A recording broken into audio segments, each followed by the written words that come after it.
Hey, I'm Ben. I'm Hunter. And welcome to Moronic Adult Discussions, where we offer you 2 beers with 0 solutions. If you like this episode today, be sure to give us a like. It's that little thumbs up down there. Subscribe if you want to hear more episodes. We'll be here every Wednesday and Sunday to provide you our brand of, stupidity, I guess, humor, whatever you want to call it. Moronicisms. And I think that's about enough of me hawking our own shit. Hunter, you want to get us started off this week? Yeah, I almost didn't make it, man. I've been so fucking busy. It's been a little hectic ever since I got my license back. I'm pretty much the only licensed driver in the house right now, so I'm doing a lot of running around and shit. Yeah, I've been missing coming over here and hanging out with my my best friend. Well, with Friday, we didn't really do anything because I just wasn't... I'm going to level with you, dude. You know how I've talked to you about... I'd probably never talked to you about it on the show before, but I suffer from, manic depression. You know how I told you about that? Word. Where, some days are really... most days are normal. Some days are great, and some days are really, really bad. Mm-hmm. Friday was a really, really bad day, so I was just I'm not going to subject other human beings to my brand of bullshit when I'm not feeling life. Yeah. No, I get it. That's all good. Dude, look at me glisten. I am so fucking sweaty. Yeah, it's hot in here, but it's not bad. It's like a comfortable hot. It's not overwhelmingly hot like it was that one time. I'll tell you what, man. Fucking black Cadillac with black leather seats. That bitch sits in the sun for 5 minutes and it's an oven. I imagine so. I feel like I'm at Auschwitz. Oh, that's... Yeah, it's a little soupy here in our neck of the woods. Have you, are you familiar with, scientific theories and stuff? In general, paradoxes? Like Schrodinger's cat, for example? Yeah. Do you understand Schrodinger's cat? Yeah, something about puts a cat in a bag or something. Well, it's you put a cat in a box with a lever that basically either kills the cat when you close the box or doesn't kill the cat when you close the box. Yeah. It's like a quantum event, basically. Right, yeah. But if do you have a kind of a general concept before you open the box, the cat is both alive and dead? Yeah. That's a real fact. Factually, the cat is alive and dead. Mm-hmm. So it's there's a lot of different scientific theories out there. There's one in particular there's a few in particular that I want to talk to you about in this episode, but there's one that I wanted to talk to you about right now called the Fermi paradox. Do you know what the Fermi paradox no. is? So basically it kind of, not necessarily answers the question of why we're alone in the universe, but why there might be a reason why we don't know anything yet. So Enrique Fermi, I believe his name was Enrique Fermi, he created this, he was sitting around with his friends one day and they were just kind of bullshitting. They're all physicists and scientists, big science guys, Big science gorillas, were any of those guys there? Yeah, those guys. So they're talking and they're like, oh, why are we alone in the universe? And Fermi gets it in his head why are we alone? Why have we never seen aliens? This is during the mid-50s when the UFO craze was at its all-time high, right? Yeah. And so he creates a mathematical formula that basically kind of proves that there is absolutely zero chance that there is no life out there. First of all, the Milky Way galaxy, right? Let's just break it down real fundamentally. Milky Way galaxy probably has anywhere from 30 to 40 billion with a B, mm-hmm. planets, right? Right. Now, let's assume that there's a vast majority of those uninhabitable, right? Okay. That's probably the case. There's only one planet in our solar system, and that's just a very small part of the Milky Way galaxy. There's millions and billions of suns in the Milky Way galaxy, right? Yeah. So we've found that there are other planets that could, statistically, from the distance they are from the sun is the right, because there's a right sweet spot when you're a distance from the sun, where you don't die and yet you don't freeze to death. And that's where we are. Yeah, and there's tons of planets like that. So assuming that even 0.1% of those planets could sustain life, that's still 1 million plus planets, right? Now, as far as we know, Earth has been around for 13, 14 billion years. Right. And humanity's, conscious, intelligent life has really been around for maybe the last, 300 million, 400 million, something like that. It hasn't been that long. Humanity was 4 billion or something. Life developed at about 4 billion years. Humanoids? 4 billion years ago. No, life. Oh, just like an amoeba fucked another amoeba, or how that. Well, it's not really. That's a very dumb way of describing it, but essentially the case. Basically, one cell reproducing. No, it didn't reproduce. Splitting. It caught onto another cell to almost consume it, and instead of consuming it, made the first multi-cell being in existence. Yeah. So that was probably around 4 billion years. Guys, honestly, loose on the numbers. Don't take... this is just off of, I mean, I'm not a super dumb guy. I love science, but again, science is so complicated. I would recommend, if you have the opportunity, go look up some of this stuff yourself. The Fermi paradox is very fascinating. Anyways, getting further into it, the Fermi paradox proves to us that somehow there has to be life out there, right? But what the answer to the Fermi paradox really gives us is that there's kind of a few different things that could be happening, right? Okay. Maybe the Earth, we're a fucking miracle. Maybe we're the only life in the universe. Could be. Because we've never found any radio waves. There's nothing that we've ever found that bounces back. We've never found definitive proof of extraterrestrial life outside of, life outside of Earth. Mm-hmm. So maybe we're the miracle. That's one of the potential solutions. Another potential solution to that is that there is some sort of peak of intelligent, design that once you hit it, a cataclysmic event happens, and we either haven't gotten there yet, or again, we're a miracle, and we already passed that cataclysmic event. We don't know. That's the problem with the Fermi paradox, is we just don't know. Right. But as far as we're concerned, we're alone in the universe. Now the Fermi paradox kind of gets into a few different things. I don't know if you know what a Dyson sphere is. It's kind of came into the news recently. The only Dyson I've heard of is the vacuums. So a Dyson sphere is basically a theoretical, mind you, because we haven't executed it yet. So it's a theoretical way to harness the power of a black hole or a sun. Okay. Right? So that's basically the last step in our minds, as far as we can see, of evolution of power, right? Harnessing a black hole is the ultimate power. And there's theoretically it can work with a Dyson sphere. It's people have, smarter, much, much smarter people than me have actually figured out this whole thing on how to make a Dyson sphere work. So it can. It's just we don't have the technology to do it here on Earth, or the brain power to do it yet. Or maybe it's not even a matter of the technology. Maybe we just don't have the energy to run it. I would imagine that would... Well, It conducts energy, so it wouldn't need energy to be run, because the energy would be contained within the black hole would provide the energy to produce it. Okay. It's harnessing energy. But the Fermi paradox is absolutely fascinating to me, because it basically proves that there's life. There's the potential for life. It's just either we reach a peak and we're done as a society or group or whatever, or we just haven't gotten there yet, or we truly are alone. There's a third one. I can't remember what the third possible outcome is off the top of my head right now. But again, I highly recommend looking up a YouTube video. There's tons of videos about the Fermi paradox. It's absolutely fascinating. But if you're ever curious kind of why we've never seen alien, because you believe in alien life. I believe in alien life. I believe it's possible. There's got to be something out there. Yeah. That's kind of what the Fermi paradox says. There's got to be something out there. Now, recently I saw in the news that they've been kind of looking for advanced species by looking for Dyson spheres. Because a Dyson sphere is essentially the last thing you do before interstellar travel.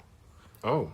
Yeah. Because a Dyson sphere allows you to interstellar travel, because it's basically a non-stop flow of overflowing energy. So they've been doing research about it, and they say there's a couple of planets that they're like, there might be Dyson spheres around these black holes / suns that may give us proof that the Fermi paradox isn't so much as a paradox as it is a working scientific theory. But who's to say? Yeah. You know what I mean? These are scientists. These are people who want to find those answers.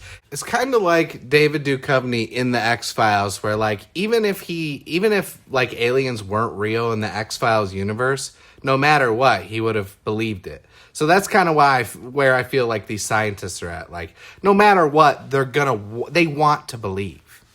They want to believe in that sort of thing. And so they're going to find proof, or they're going to do anything they can to be like, hey, this could be. Because you don't get published in a scientific magazine or online or anything if you don't find something.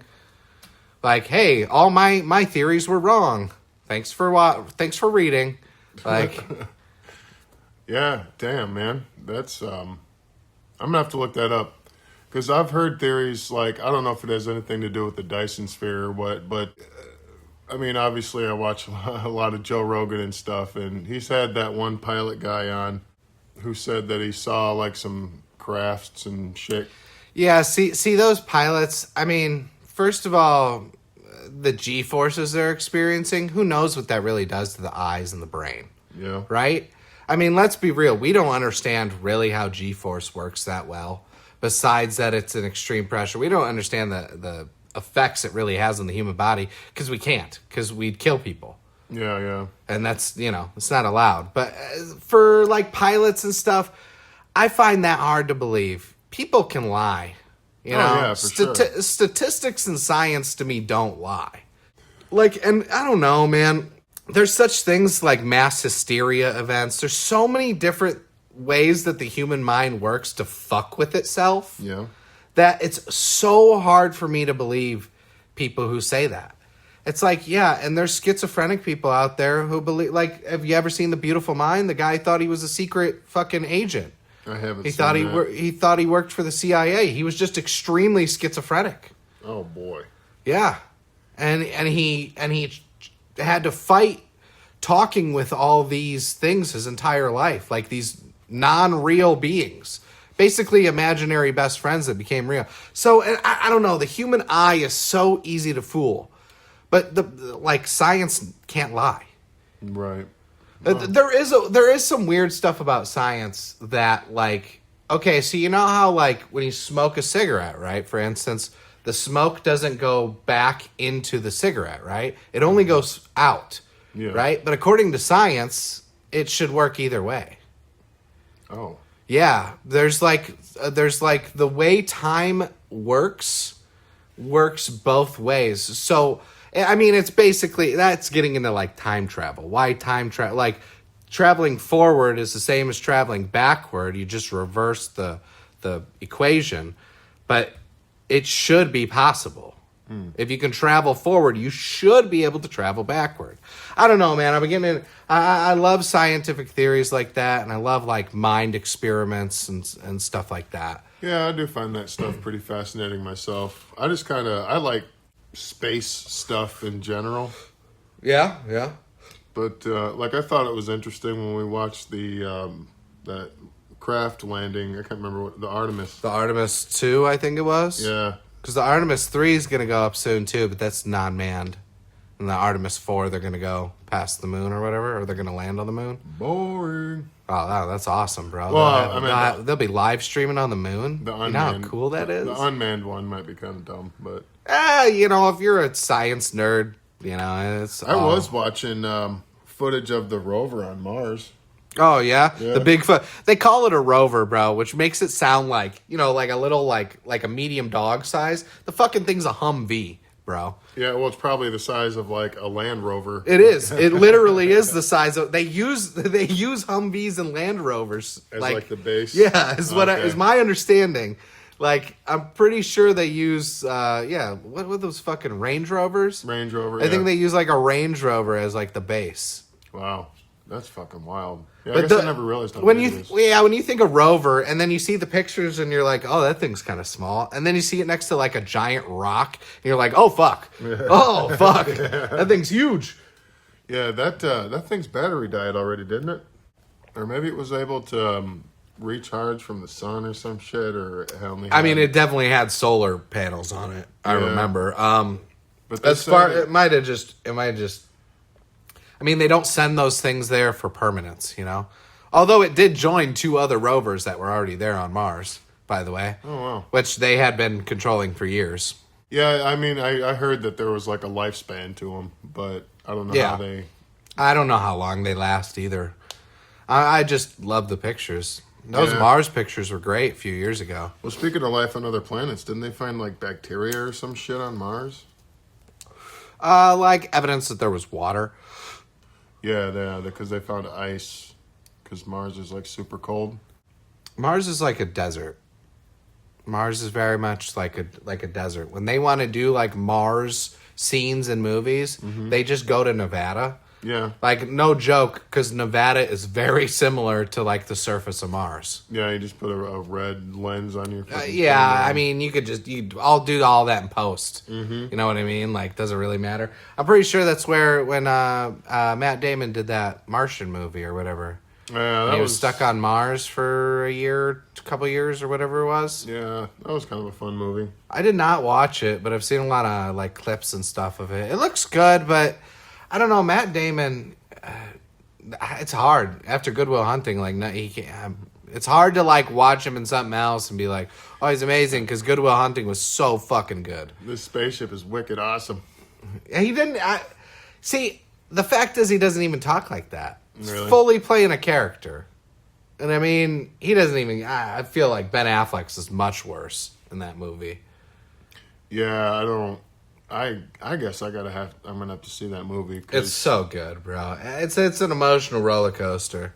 Okay, so there's one other thing I did want to talk to you about, right? Okay, and this one's not so much about space. It's just kind of a scientific theory. It's called quantum immortality. You know what quantum mechanics are, right? roughly. It's just measuring stuff on like the smallest, kind of almost insignificant scale, but it's just quantum mechanics are, you know, the fundamentals of life, essentially. But there is a theory called quantum immortality. Now, it is, you know, before anyone listening kind of freaks out, or before you freak out, you know what I mean? This is not, like, actually scientific, like, of a prediction. It's not really, like, a concrete thing. It's more of, like an experiment no one should ever actually practice. Okay, I just want to warn people. I don't want you to go out and do what this kind of theory tells you. Because while it's called quantum immortality, it also has another name called quantum suicide. Okay. So it's a bit of a weird theory. So I mean, I know it's basically a philosophical thought experiment, right?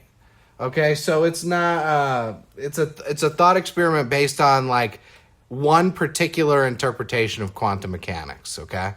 But before we kind of get into all of it, I kind of want to give you some basics of it. So you kind of understand like the base in the simplest way I can really explain it. Okay. Okay? So let's start here. Imagine you're flipping a magical coin, right? Okay? Heads you win and tails you lose. But there's a bit of a twist to it. This isn't really a normal coin. It's controlled by a quantum event, which again is basically just something fundamentally random at the smallest level of reality. So almost insignificant, but in quantum mechanics it means everything. Now, according to one interpretation of quantum physics called the many worlds interpretation, have you ever heard of that before? Mm-hmm. Every possible outcome actually happens through the many worlds interpretation, right? Instead of one universe where the coin lands on heads or tails, both actually will occur. Like the universe splits. One universe you get heads, one universe you get tails, and both are real by the many worlds interpretation. So you kind of following me so far? You kind of get where I'm at? So, here's where it gets a little disturbing, right? So let's say a gun shoots you instantaneously. Like you don't have time to process it or think about what's happening. As soon as it lands on tails, you die. Okay. Like instant. Within under a second. Like we're talking millisecond. Before your brain can actually process it happening, right? That's a very important part of it. So, if many worlds is correct, there's always one universe where, when you flip this, let's call it a quantum death coin, because that's kind of what it is. There's one universe where you don't die, right? So, no matter what, you flip this coin, one of you dies, the other one dies, both are real, okay? Okay. So, from your own conscious perspective, right? You're familiar with what consciousness, the awareness of oneself. You only experience universes where you're still alive. You'll never experience a universe where you're dead because, you're dead. Right. You can't really experience things when you're dead. Okay. So some people kind of ask this bizarre question. Obviously, quantum scientists and people who study quantum mechanics and stuff. And by the way, nobody really understands quantum mechanics. Even the guy who thought of it said there's no way to really understand it. That's because it's experiments you can't actually conduct. So it's, this many worlds theory is one of them anyways. So people have been asking this weird question. Would you always find yourself surviving impossible situations because your consciousness can only continue in branches where you're still alive? Okay. Do you kind of follow me? Yeah. So that's kind of the idea behind quantum suicide or quantum immortality, whatever you'd like to kind of call it. Okay. So you kind of get what it is? Yeah. So basically, your consciousness can't survive in a universe where you're dead, so it transfers, essentially, is what that's trying to say. Right. You'll only experience ever being alive. So it's kind of a weird little idea, but let's take it a little further, right? Let's get deeper into it. Imagine that happens 1,000 times. Okay. Okay, instead of just the one, because the ability of one is 50-50, right? Right. I mean, you're looking at that's not great odds to not die. Right. So it happens 1,000 times. The odds of surviving every single round become astronomically tiny. I believe the math says it's 1 in a trillion. Wow. Okay. That you would survive every single round. Okay. It's very small. So basically impossible, right? We're talking levels of impossibility that just don't seem to exist. But if every possibility exists, there's still one branch where you're alive, where you're the 1 in the trillion. Okay. And your consciousness would only experience that one where you're alive. Jesus. So, from your own perspective, you only remember being that unbelievably lucky person, right? Right. So, everyone around you would either think you're the luckiest person ever or something's wrong with the gun. You know what I mean? Or something's going on. It's a fix somehow. Now that's strange in itself, right? But let's kind of make it a little stranger, okay? Imagine you're 95, right? You've beaten cancer. You've survived car crashes, heart attacks, lightning strikes, plane crashes, weird, dangerous butt stuff, the whole nine, right? You keep wondering, how am I still here? Quantum immortality, Jesus, that was a terrible way to say it. Quantum immortality, maybe there's a fucking branch where I didn't say that wrong. Yeah. Says maybe in countless other universes you aren't alive. Your consciousness simply continues down the branches where you keep surviving. Now, have you ever heard of people talking about how they've had weird out-of-body experiences after a near-death experience? Yeah. Now, there are some people, we'll call them YouTube scientists, who have theorized that could be when your consciousness transfers. So if in the universe splits every time something like that happens, there's going to be one universe where you're dead, and there's going to be one universe where you're alive, and then the universe where you're alive, you get kind of the fuzzy, you know what I mean? I don't know if you've ever had a near-death experience. I mean, maybe once when I was really pretty young, I almost drowned. So there would be a universe where you did drown. And so some people have theorized that weird, fuzzy moment afterwards is kind of the transferring of consciousness. Okay. Which, I don't know if I necessarily believe that. Again, I've only ever heard that from, YouTube experts, quote unquote, and not real scientists. Although some people on YouTube are real scientists. So who's to say? I don't know. But that's, super unconfirmed because you can't really confirm anything in this theory. Well, yeah. It's just not possible. Right. So this is kind of the important part of it. Quantum suicide theory or quantum immortality, whatever you want to call it, is not accepted scientific fact. It's entirely dependent on many worlds' interpretation being true. But again, we don't know if it is. There's no proof. There are several competing interpretations of quantum mechanics, and none of them have ever been definitively proven, right? So there's no way to know. And apparently many physicists more think of it as a philosophical puzzle. Other scientists, other people, physicists, whatnot, argue that it just doesn't even understand what consciousness really is. And let's be real, it's kind of another huge problem here. Even if many worlds were true, there's zero evidence that your consciousness chooses, quote unquote chooses that version of yourself that survives. Yeah. You can't really tell. It's just speculation. No one's ever demonstrated that consciousness even works in this way, much less the scientific theory of the many worlds interpretation. Although it's potentially a reason for the Mandela effect. Think about it this way. A bunch of people in one universe timeline had a cataclysmic event and everybody died. And then all their consciousness transferred to another universe. Well, in this universe, Nelson Mandela is alive. So it could be that, but again, there's no way to test it. There's really no proof. It's just, it's just a fun kind of thought experiment based on, what ifs. So probably shouldn't change how you live. Definitely don't jump off any buildings hoping that quantum immortality will save you, because it won't. 'Cause the chances are it won't. Well, the very slim chances, and like the versions of you that survive don't do well. Maybe like one version falls on a trampoline that plops on a fat guy. Yeah, Let's just say that happens. Very unlikely, right? Even that version doesn't survive well. The theory offers no practical protection, no way to test it, and no reason to believe you'll somehow experience only the surviving branch. Right.